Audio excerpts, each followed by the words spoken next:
اللہ اکبر، یہ بڑی سخت آیت آ رہی ہے، اسی پہ آج کا درس کنکلوڈ کرتے ہیں۔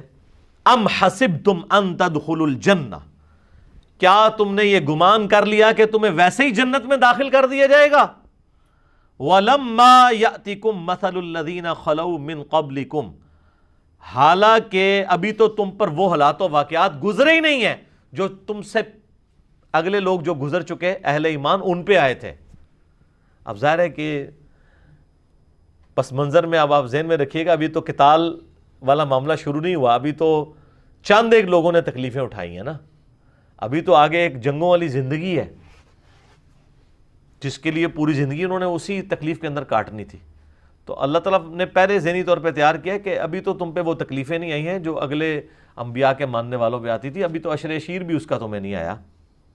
مستہم البأساء، انہیں پہنچی سختی، والضراء، اور مصیبت، والزلزلوا، اور وہ لرز اٹھے، یعنی کیا کچھ نہیں ان کے ساتھ کیا گیا۔ حتی یقول الرسول والذین آمنوا معہ، یہاں تک کہ زمانے کا رسول اور اس کے ساتھی اہل ایمان وہ بھی پکار اٹھے، متی نصر اللہ، اللہ کی مدد کب آئے گی؟ اتنی تکلیفوں سے گزرے کہ انہوں نے کہا یا اللہ اتنا تو نے آزمایا ہے، تیری مدد کب آئے گی؟ الا ان نصر اللہ قریب، آگاہ ہو جاؤ اللہ کی مدد قریب ہے۔ یعنی قریب اس وقت ہوتی ہے جب تھریش ہولڈ پوائنٹ پہ پہنچ جائے۔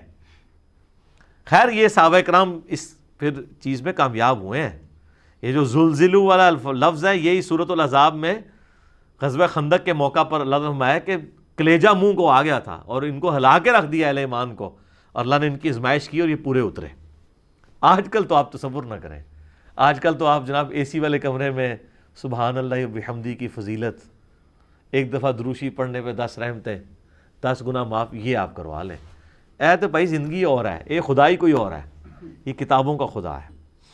صحیح بخاری میں حدیث ہے، اسی طرح کی آیات سورۃ العنکبوت کے شروع میں بھی آتی ہیں، بلکہ وہ اس کے ساتھ کور کر لیں۔ سورۃ العنکبوت نکالیں نا جی، پارہ نمبر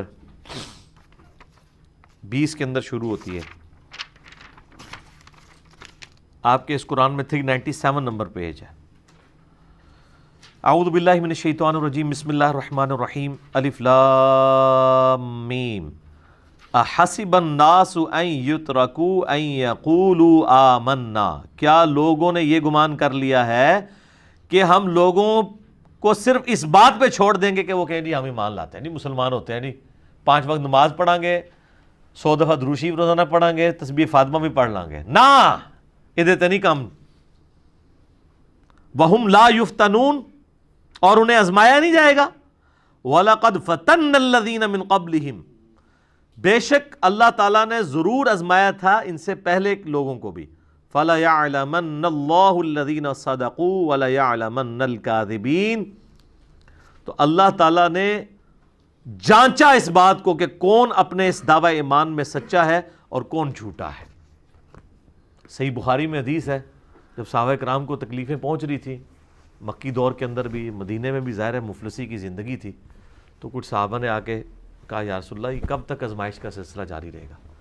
تو نبی علیہ السلام فرمایا کہ تمہیں تو ابھی آزمایا نہیں گیا، اگلے زمانوں میں تو لوگوں کو زمین میں گڑھا کھود کے کھڑا کر دیا جاتا تھا، صرف سر بار رکھا جاتا تھا اور ان کے سر پہ آرا رکھا جاتا تھا کہ ایمان چھوڑ دو، حتیٰ کہ ان کے 2 ٹکڑے کر دیے جاتے تھے۔ یہ سر بخاری شریف ہے، یہ کوئی کہانی شریف نہیں ہے، آپ اس کو امیجن کر سکتے ہیں؟ پھر نبی علیہ السلام نے اسی حدیث میں الفاظ ہیں بخاری میں کہ ان کو زندہ لوہے کی جو کنگھی ہیں نا ان کے گوشتوں کے اوپر یوں پھیری جاتی تھی، پوری پوری کھال اور گوشت ان کا اکھڑ جاتا تھا۔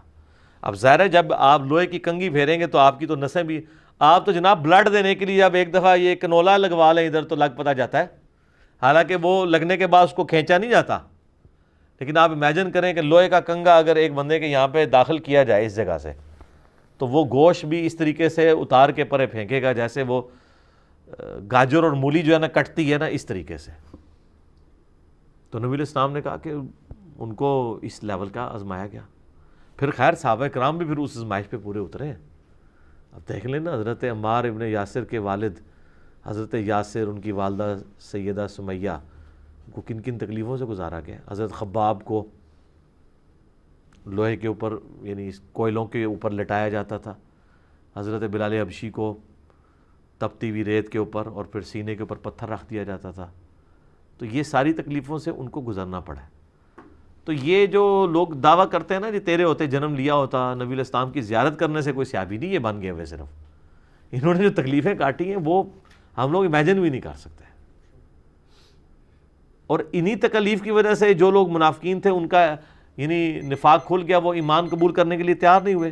کافروں کو آپ دیکھیں تو میں تو اکثر کہتا ہوں کہ ابو جہل کو تو کلمے کی سمجھ آ گئی تھی کہ کلمے کا مطلب ہے کہ میری مرضی نہیں چلے گی اب. تو اس نے کہا میں نہیں پڑھتا، میں نے تو اپنی مرضی کی زندگی گزارنی ہے.